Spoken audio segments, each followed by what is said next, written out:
Welcome into our second McPherson College Coaches Show as we go through all of the McPherson College fall coaches, talk with a couple of athletes today. I'm Jim Joyner, and this very handsome man to my left is Steve Sell. Steve, we've gotten into the rhythm here, we're feeling good, and we're excited about where these Bulldog teams are at right now. We had a fun weekend down in Wichita. It was very hot and humid, but we made it through, and we made it here in week 2. Yeah, Bulldog sports are really starting to hit their stride now. The teams are getting on a pretty consistent schedule now. I think the big thing coming up this week is the KCAC opener for the Bulldog football team. They're home against Sterling, a 7 o'clock game. Should be exciting. Sterling, a very quality team. It's going to be a very good measuring stick for the Bulldogs to see where they're at. They're coming off an incredible game with Langston, which was the number 14th ranked team in the country. Got down 21-0, came all the way back, scored on the last play of the game, had a chance to win the game with a 2-point conversion. The pass was tipped, but an incredible effort by Coach Fiskus's guys, and it looks like that program is really headed in the right direction. Well, Steve, we don't have time to mess around today. Let's just go ahead and get into it. Okay. Joining us on our coaches show is McPherson College football coach Jeremiah Fiskus following a 21-20 loss to Langston in the season opener in the Heartland Classic down in Wichita on Saturday afternoon. A really exciting atmosphere, a fun game, and I think it worked out as well as we could have wanted in terms of the event, and of course just one play away from finding a way to beat the Langston Lions. Talk about the emotion and all of the confidence that was building on your sideline. That was one thing you said to us after the game, and the emotional ride that you guys went through in that second half. I think it's, I don't know that an emotional ride would be the way to say it. I think it was just validation of the buy-in of the process that we take daily. Like, the guys really saw, hey, that we're doing this for a reason because now this is all going kind of in our favor. I mean, it really did. They performed well. The defense played well all game, and then the offense and the special teams things got it going a little bit more in the second half, and they just really, you could feel it like, it wasn't, it was emotion, but it was more, like I said, it was more validation to everything that we asked them to do. Like, hey, this is why, and now we're ready, and we're here, and let's go. I thought the best thing about your team on Saturday was few teams can recover from getting hit with 21 points in about a 2-minute stretch. And really only 7 of those points were legitimate. They had one drive. Then you had a fumble kickoff, so they had a 4-yard drive, then a pick 6. But your guys didn't hang your heads, and you played strong. Once you got the touchdown run from Quashad Washington, you just dominated the rest of the game. You could just see the confidence building, and basically what happened is you guys just ran out of time. I think if the game goes another 5 minutes, you win that football game. That could be, and it's one of those things where, early on, like we talked about after the game, it just took us a little bit to settle in, and once Q blew that run up, then it was like, well, hey, we do this in practice. These guys, they've got 11 guys over there just like we do, and it's kind of one of those deals where the kids fed off each other, and, at the end of the day, do you play for overtime or not? Not here. Yeah. That's not, that's not the approach that we take on a daily basis. And what I really liked after the game, your guys were saying, Coach, we're with you all the way. We talked to some guys that said we made the right call. We had momentum on our side. They just made a play on that 2-point conversion, but it's all about winning, and you didn't come to play for a tie. You came to play for a win. You could have won the game in overtime, but the way you guys were rolling, I think your team felt 100% that they were going to make that 2-point conversion. Oh, 100%. We talked to them, kind of one of the things that we say is you have the heart of a bulldog, but you have the attitude of a pit bull. And that's how we want to approach everything. You have the heart of a bulldog, but you have the attitude of a pit bull. When a pit bull fights, it's going to latch on to whatever it can, and it's going to win or die. And that's how we want them to approach things. It doesn't matter if that's football practice, the weight room, their schoolwork, whatever it may be. You go all in, and that's how we're always going to approach things here. When it comes to those Week 1 games early on in the season, it feels like you have to rely on your veterans and your guys that have been there before to find ways to deliver down the stretch. And I thought some of your veterans and your captains were able to do that. But I thought you got some really good performances from some guys that maybe we weren't expecting to deliver in a big way. Whether it was Quashad Washington, who had ripped off a big run. Lameshio Hill comes in and scores a good touchdown for you. Defensively, you had some young guys, Zane Hickey, that made some big plays. Your guys that you needed to be good were good, but the guys that maybe you didn't know exactly what you were going to get, I thought were really good too. Yeah, I think they just, like I said, the kids have done a good job, the guys that were around in the spring, kind of teaching the new ones, this is how we do it, and now they know why we do it, and that's so you can be ready. That's so you can fight through things and, overcome some adversity and overcome some things. So the guys, the returners have all done a good job of teaching, the new guys, this is the way we do it here. When Steve and I were driving down on Saturday afternoon, we always talk about what we think the game's going to be, and we don't know very much, obviously. But sort of my thought was with Langston, they were such a great offense last year. They weren't as good defensively. I was thinking, okay, this could be a shootout type of a game. And then we get into it, and it turns into a defensive type of a game. Were you expecting this to be more of a low-scoring game, or where did you kind of think it was going to go in your head? I really didn't. You just play it play by play. I didn't try to look too far ahead of it. You have a plan for situations, and in terms of what do you think the game's going to be, that's I try not to get into too much of that, because the minute that the minute you try to discredit somebody or try to give them too much, then your mind's not right on making the right play calls, on making the right adjustments, things of that nature. So quite honestly, we didn't really think about, is this going to be a shootout or is this going to be a barn burn? You just leave that up to fools like Steve and I. Hey, we all got a job to do, and y'all's is to predict it, and mine is to try to coach it. Well, the good thing about that game is it did not count in the conference standings. 0-0 in the conference. Now you're the last team to start conference play this week. Everybody else started last week. You really have a quality opponent coming in, a program I know you respect greatly. Sterling College comes in, tremendous offensive football team. Defensively, I think guys might be able to do some things to put some points on the board, but a great challenge, a Sterling team that maybe raised a few eyebrows last week, knocking off Avila. Avila was picked higher than Sterling in the preseason poll, but should be a great home opener, hopefully before a huge crowd. Sure. Well, that's, Sterling's that's not very far from my hometown. My mom has carried mail there for the last 20 years in that community. She's known the last 3 football coaches. She's familiar with them. She delivers mail to some of those guys, and they're good people. They coach hard. Their kids play hard. They're disciplined. I mean, they are.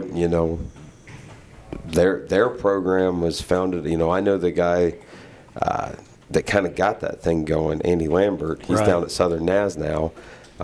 That was actually the Sterling versus McPherson was the first game I ever played in this conference in 2006, and that was Andy's first game there. And they're kind of founded on the things that we're founded on: being disciplined, being tough, sticking together, and trying to do things the right way. So we got a lot of respect for their program, and they've seen some ups and downs. The guy that's running it now, Chase Hansen, he's I've known him since 2010. They came down as a staff at Bethel and visited us at TCU, and known Chase for a while. He's a good football coach. Those guys that are coaching defense over there, they're guys that played for Andy or Chuck Lambert and understand what the culture means and what it means to be disciplined and play tough, and they get a lot out of their kids. Thing about Sterling, speed. They have a lot of speed in the skill positions. Cedric Phillips is back at quarterback. He struggled throwing the ball last week, but we know what he's capable of. He's put up some 400-yard games in this conference against some of the best teams.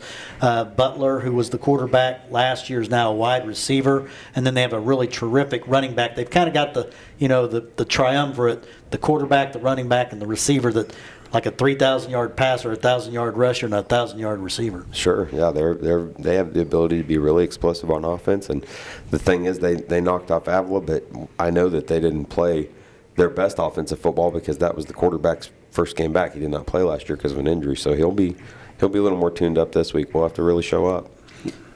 Do you worry that there's a hangover effect from the game on Saturday, or you think you guys have put that behind them? Want to take the positives from that game and build on them? Well, that's where, we've talked to them several times, and at the end of the day, we are proud of the effort, and from a lot of people outside looking in, they haven't seen a Bulldog team play like that on the football field for a while. But that's over, and we lost the game. That's the reality is we lost the game, and that's the effort, and that's the things that we expect. That's why we work daily. So now that they've shown themselves that they do have that ability, I'm not worried about an emotional hangover or any of that.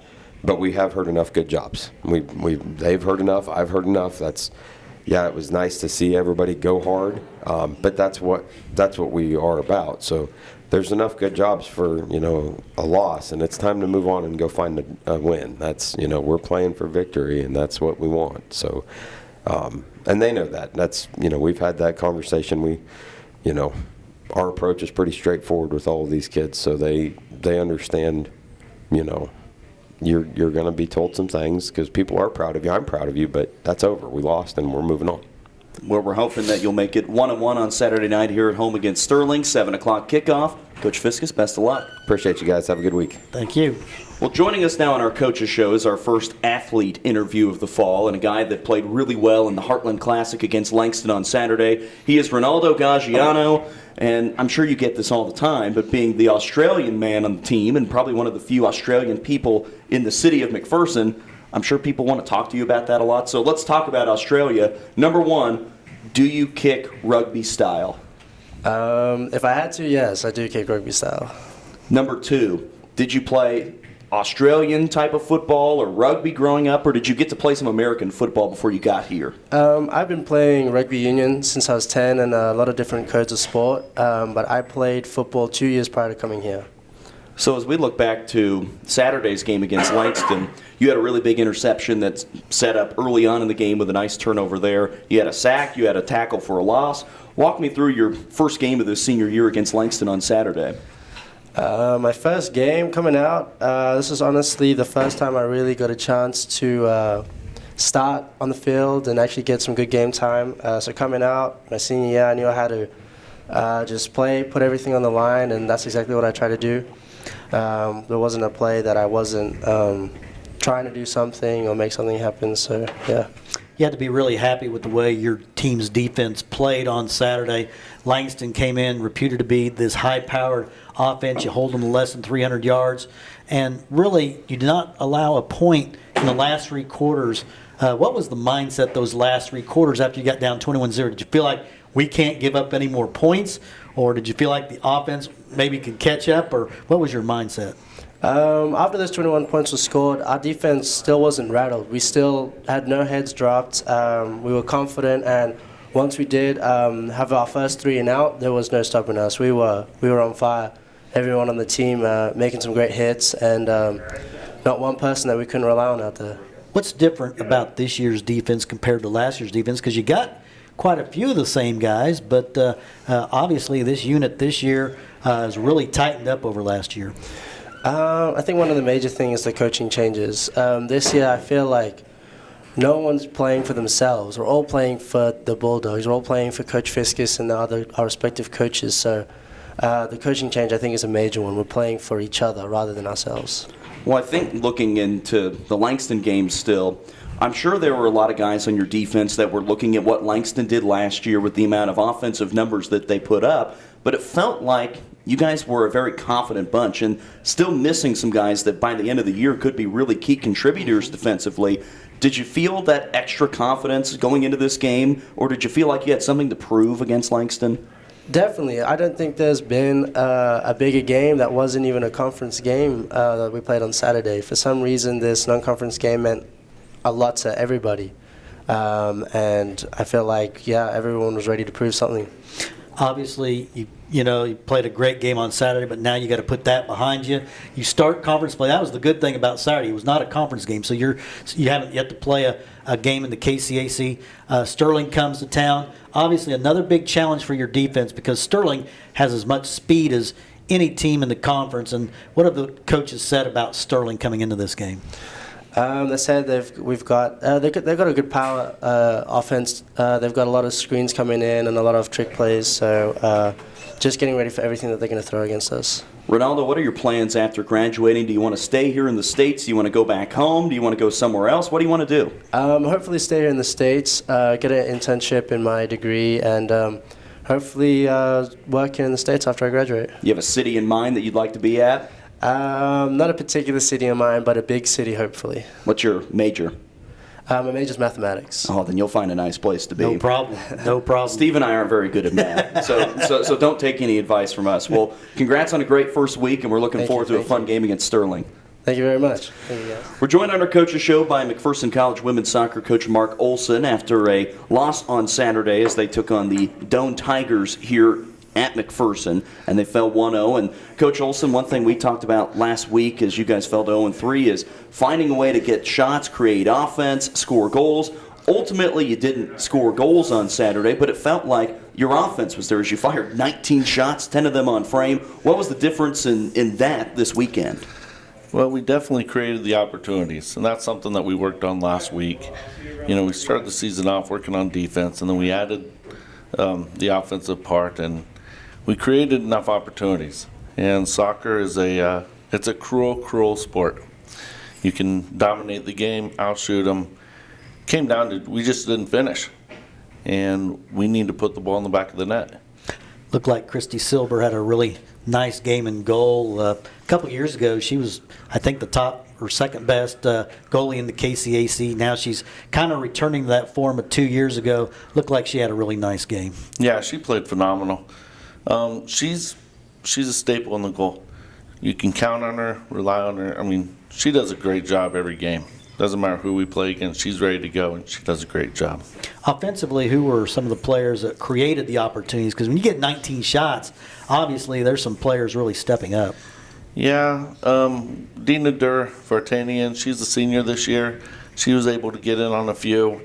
Emma Singleton, who's a sophomore this year, she created some for her. The real spark, I thought, was Christina Hall. She doesn't get a whole lot of playing time, and she stepped in towards the end of the half and created a great opportunity for herself as well as teammates, and then she started the second half and continued that spark. So, she's continuing to earn more playing time as we go into the season. In fact, she transferred here from Central, who we have tomorrow afternoon. So she's really looking forward to that game. I know it was really, really hot in Wichita, and I know the fans at the football game were on the other side of the field just baking in the sun. And I think you guys played a little bit earlier on Saturday, but how was the heat, and how did you guys handle the weather this weekend? The first half wasn't too bad at all. The second half, it got a little warm, but the nice thing about it is we played 2 games in Texas where we got used to it. Oh, you're prepared for that. We got used to it a little bit, but yeah, that football game, it definitely looked hot as we were watching it on the screen after the game. One thing about your team is you play some games on turf, you play some games on grass at the kennel, the grass field. How does your game change at the kennel? Because I know I think it's a little wider field. I think that's what Coach Quint said last week. Yeah, it's a wider field. It definitely slows the ball down quite a bit, which I love because then we can control it more. It gets on the turf, and the ball will just start rolling and rolling and rolling. It just doesn't stop. On the grass, it's a great pitch. And also, playing on the grass on a hot day, Yeah. you'd much rather play on grass than on the turf. It's probably 20 Definitely. probably 20 degrees cooler. Definitely. No, I like the width of the turf. You can move the ball side to side, and that's what I'm about when we're in possession of the ball.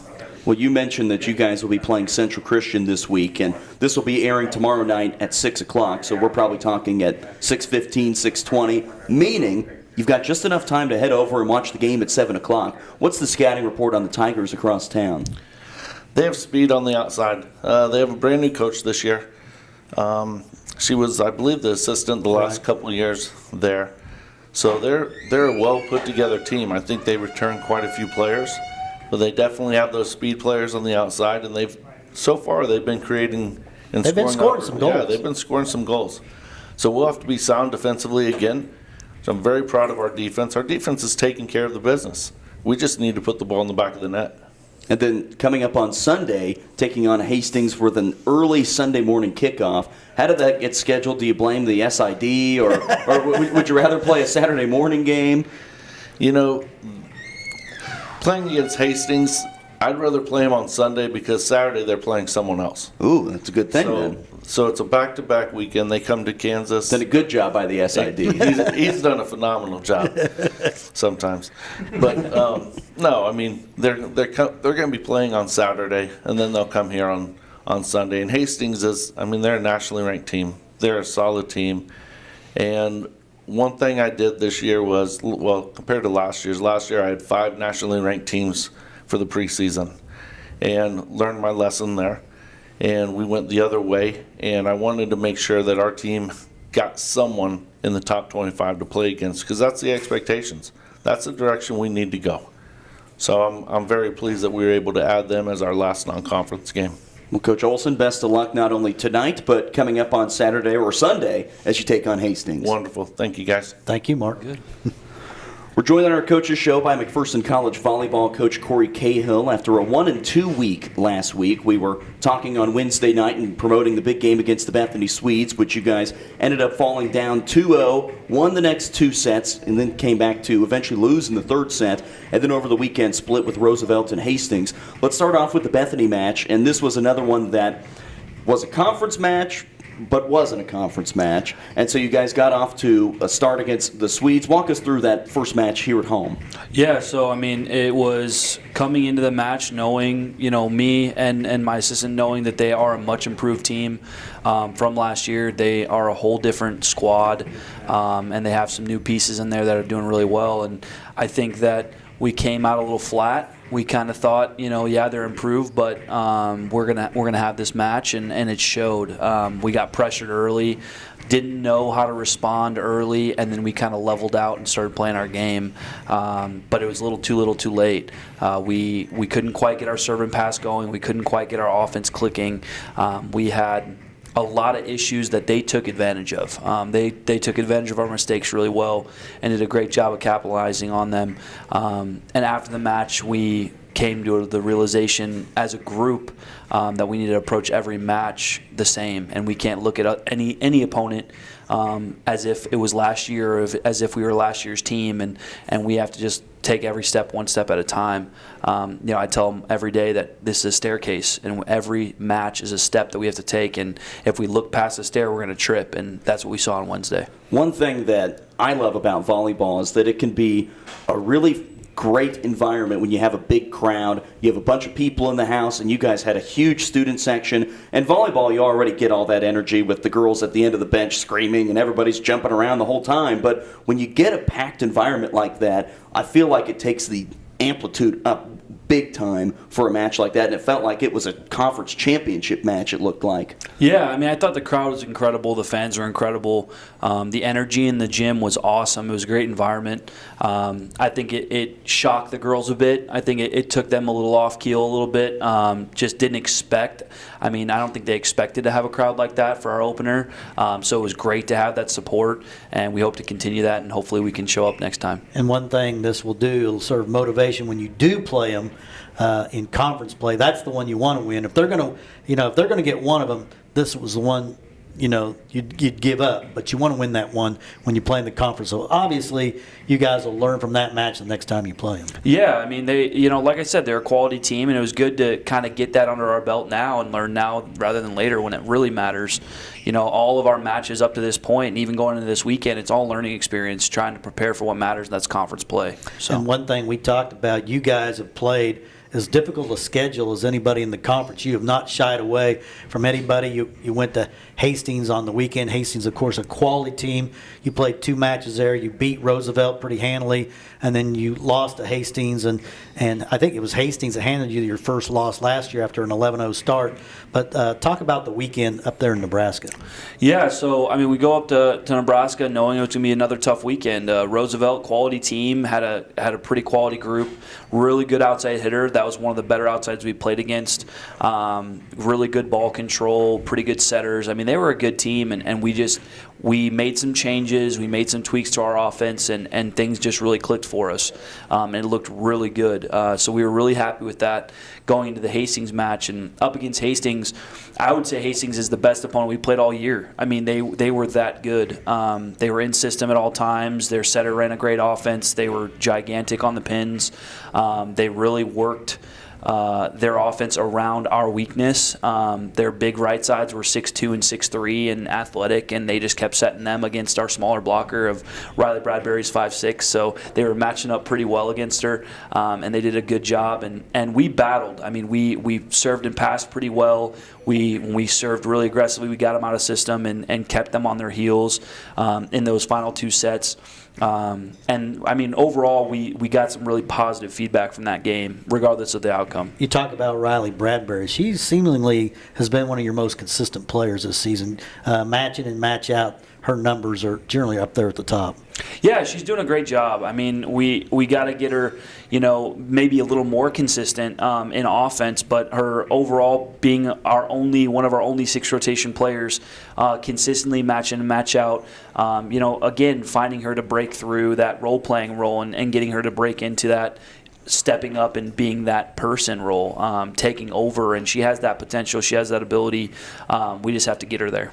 You guys have 2 matches coming up this weekend against teams from the Heart of America Athletic Conference, on the road in Atchison, taking on the Benedictine College Ravens, as well as the Grandview Vikings. And I don't know exactly where Benedictine is, but I know the Heart has some great schools. Mid-America's been good. I think they're good this year. And Grandview, I know, is good this year. Do you like scheduling more tough teams in the non-conference, even more as you get closer and closer to conference beginning? Yeah, I mean, I think that, coming in, this being my first season, looking at the schedule, I mean, it's a lot of tough competition. And we just got to look at it from the perspective of it's helping us get better. Had we not played this tough of a non-conference schedule, we wouldn't have been able to see the holes that we had and wouldn't have been able to figure out what we figured out coming to this point.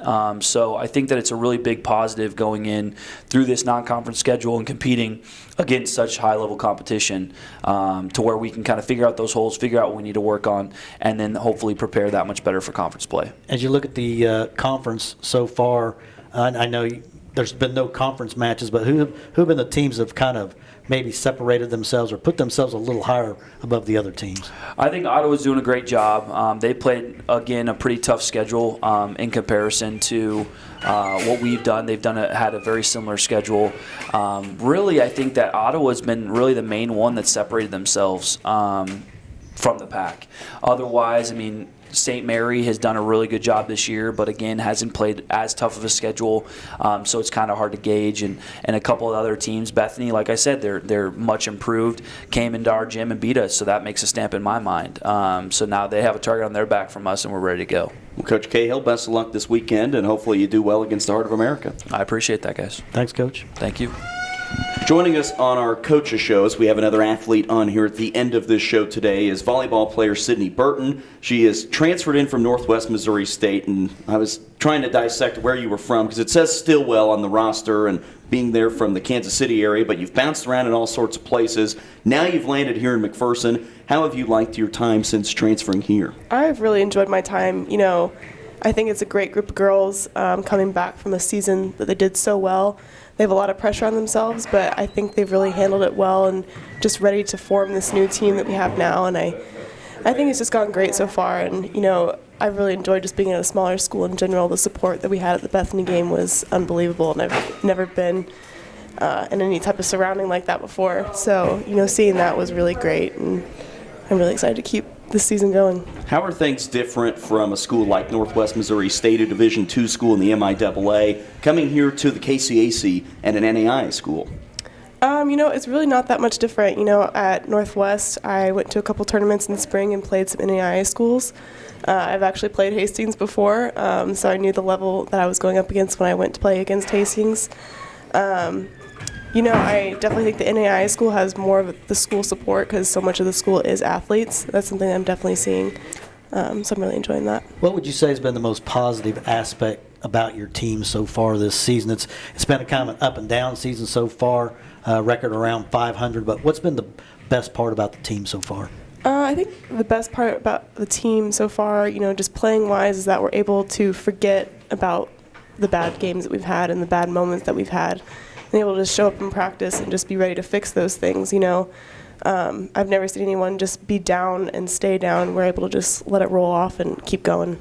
Well, you guys got off to a great start in the KCAC Fall Fling. You did especially, being named the Attacker of the Week, getting into the conference and winning an award like that. Did you win any awards like that while you were at Northwest or any other stops along the way, whether it was in high school, or was this the first time you've won something like that? It's the big one, definitely in college. In high school, my team, we won the state championship, went 42-0, so that was a big deal Not in high bad. school. Not bad. But yeah, I was ready to make my college career, make a mark there. So this was definitely the biggest award I've received. Now, did you go all of high school in Michigan?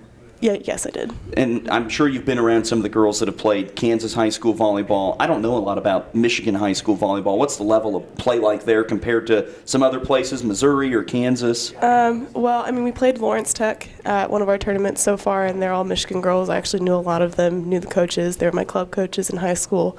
So, playing them, I definitely started remembering what the level was like in Michigan. It's definitely a scrappier play. They really focus on their defense, get a lot of really good ups and digs. Yeah, it's pretty quick, but yeah, it's good sport. Academically, what are you studying and what do you hope to do when you graduate from McPherson College? Currently, I'm studying biochemistry. Wow. I have a lot of family members in biomedical sales. They go into surgeries, help doctors figure out different implants and stuff like that, and that's kind of the role that I'm wanting to take on. Is McPherson College really meeting your needs academically? Yes, I was up till 1 a.m. last night. Yeah. Well, you're another one that's smarter than Steve and I. I feel like every time Steve and I do interviews with students, they are always just way smarter than I us. took KidVid and psychology of satisfaction when I was in school. So I took don't think stress management. I don't think I took any biochemistry or anything like that. Well, Sydney, as you look ahead to the rest of this upcoming fall, I know that you were able to learn a little bit about this team and the run that they made last fall. What do you want to see happen with this group over the next couple of weeks to get back on the winning track? I definitely just want to see our consistency throughout each set go up. We have moments where we play really well and the moments that we really don't play well, and we let the other team get on a bunch of runs that just are kind of biting us in the butt right now. So I really just want to try to focus on keeping our level play going and really finishing out each set, because I think we kind of die a little bit at the end right now, and I know that we have the energy, focus, and drive to finish each set. Well, Sydney, really strong. best of luck the rest of the way. Thank you. Thanks for being here. Joining us on our Coaches Show now is McPherson College men's soccer coach Doug Quint. After a win this weekend over Doane, a 5-2 win on Saturday, I know that when we talked with Coach Olson looking at his squad, that they were able to fire off a lot of shots and create a lot of opportunities, but it looked like you guys were able to cash in on a lot of your opportunities on Saturday. Yeah, we offensively played pretty well. We entered I was looking at just a minute ago at the stats, and we entered their attacking third of the field 53 times, and we were just better, just more clinical in front of goal, and we're able to really capitalize on some more scoring opportunities. And we thought we should have been up, to be honest, 5-0 in the first half, but that final pass was just a little bit too heavy. One thing about your team, it's going to be a little process this year because you got so many new guys, but it seems like they're really starting to get more comfortable. You put 5 goals on the board. That's about like 40 points in football. So obviously they're working well together and kind of figuring out who the guys are that they need to get the ball to. Agree. They are. And we've got a nice rotation that are keeping some guys fresh on the field as well, at least up front. We're able to bring in and play 5-6 guys in the center of midfield and not drop our level at all. And then up front, 6 guys as well. And so we're able to keep some players fresh and rotate them through and give them breaks throughout, and that's helpful. Well, through the early games, one guy whose name I see a lot of is Carlos Reyna, and he is really off to a great start for you this year. He is. And I was real excited to get Carlos. I worked on him, Carlos being a Hutch from Hutchison, and was one of the last players that just had started in the club program before I left. And he played for a real good friend of mine. And we tried to get him here as a freshman, but he ended up going the junior college route, had a great career at Pratt, and then we got him here at semester, and so he really settled in, and he's just a leader, just a dynamite young man. and is really leading us on and off the field. And to see his goal production so far has really been pleasing. How do you describe this year's team? Is it a defensive team? Is it a tough team? Is it a really physical team? Are they offensive-minded? How do you describe this group? I don't know yet. We're still learning. We're still learning.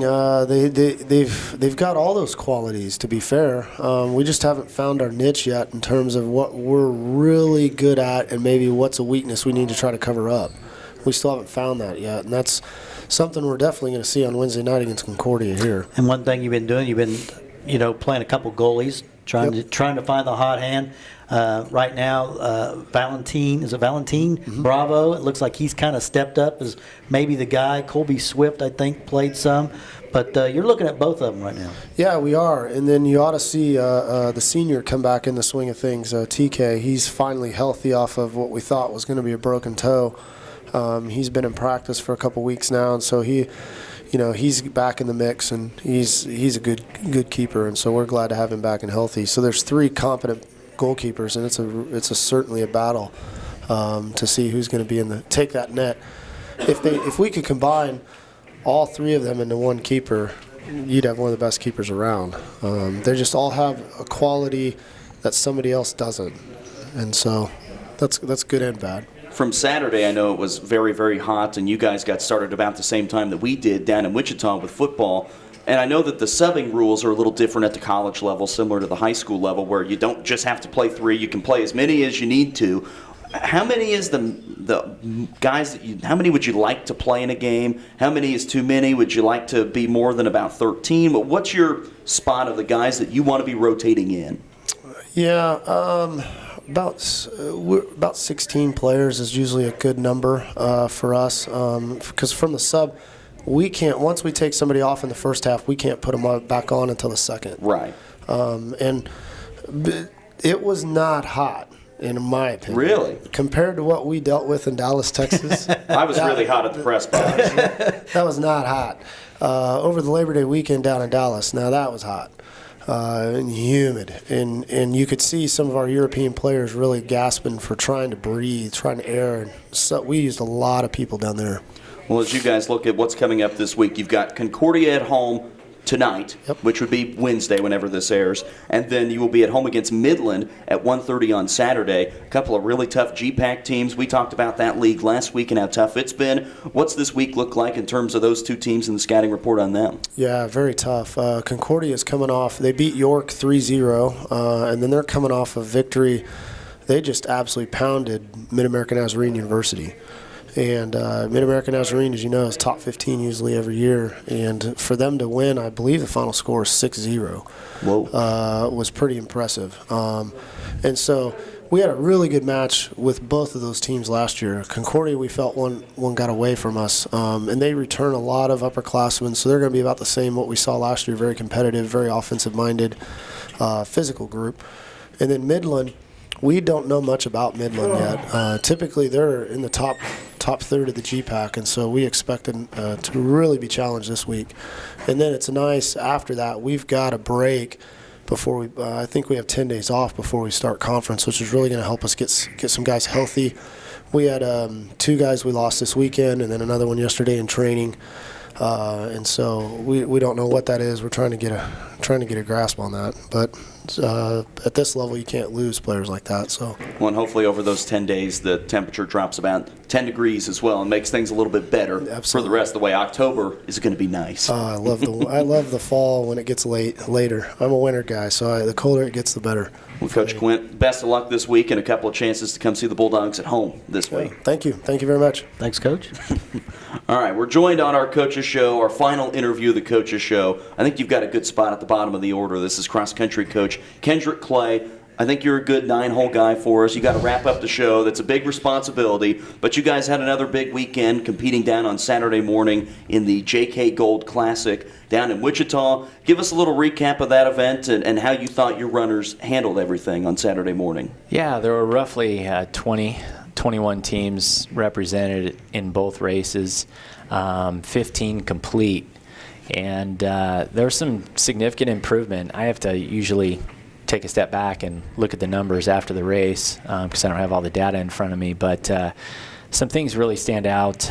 One, I just kind of compared simple race times like pace per mile, and all runners except for one improved from the previous week. And this course in Wichita is a true cross-country course. There's some hill, there's some rolling terrain a little bit, and it's even slightly uphill for the last 400 or 500 meters into the finish. And as compared to Hutch, where that course was completely flat. Just running around baseball and softball fields. Yeah. So in a week's time, we've talked a lot about taking care of the little things, and I know coaches all talk about those little things, from classes to training room to other commitments. So you're, focused and ready to go. And we've been working through some illnesses. Those have hit our team, those initial fall illnesses. They hit us a little earlier than I expected, and our kids worked through it pretty well. Our 1 to 5 time gap working on that pack running isn't where it needs to be yet, but it improved. I mean, we improved by 18 seconds on the men's side and 53 seconds on the women's side in 1 week. That's pretty significant. Now, we had a lot of room to improve, but they trended in the right direction. So Who were a couple of the runners that really improved that kind of caught your eye? Jaden Fleming. He did a good job. He struggled, throughout the week in terms of training and still went out. And honestly, he probably relieved some pressure off of himself and just went out and did what he was trained to do. On the women's side, Georgia Hitchcock took a significant step forward. We're still trying to seek a fifth runner on both sides, but that nucleus of 4 is kind of, they're flip-flopping a little bit in there in the 2, 3, 4 range, but they're all in the vicinity of each other. So one thing about this meet, you see some really top-notch runners. The JK Classic has kind of been a tradition. And talk about some of the teams that you saw and your impressions of those teams. Yeah, I think Friends University is going to be a force on the women's side, to be expected. They have good depth, and they went out and they're aggressive. They don't let situation rattle them. Went out and got after it. Wichita State has been an outstanding track and cross country program for some time, and if our kids need a model to look at, and I pointed that out of what you want to see ultimately.